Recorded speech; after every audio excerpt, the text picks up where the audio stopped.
আসসালামু আলাইকুম ওয়া রাহমাতুল্লাহি ওয়া বারাকাতুহু। কুয়াকাটা পায়রা বন্দরের সন্নিকটে দশকানি গ্রামে বন্যার্তদের মাঝে ব্যক্তিগত উদ্যোগে ত্রাণ বিতরণ করছেন ঢাকা থেকে আগত মোহাম্মদ ফারুক হোসেন অভি। তিনি মানব সেবায় নিজেকে নিয়োজিত করেছেন। তিনি যেন বিভিন্ন সমাজ কল্যাণমূলক কাজে এগিয়ে যেতে পারেন, কোনো রকমের অন্যায়ের সাথে যেন আপোষ না করেন এবং সকল দুঃখ দুর্দশায় গরিব ও অসহায় মানুষের মাঝে তিনি যেন দাঁড়াতে পারেন বা পাশে যেন দাঁড়াতে পারেন, সেজন্য সবাই তার জন্য দোয়া করবেন।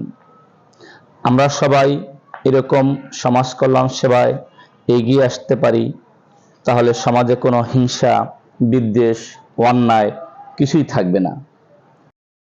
আমরা তার সুস্বাস্থ্য ও সুবিবেক কামনা করি এবং তিনি যেন সবসময় জনগণের পাশে থাকতে পারে, এই জন্য তার জন্য সবাই দোয়া করবেন।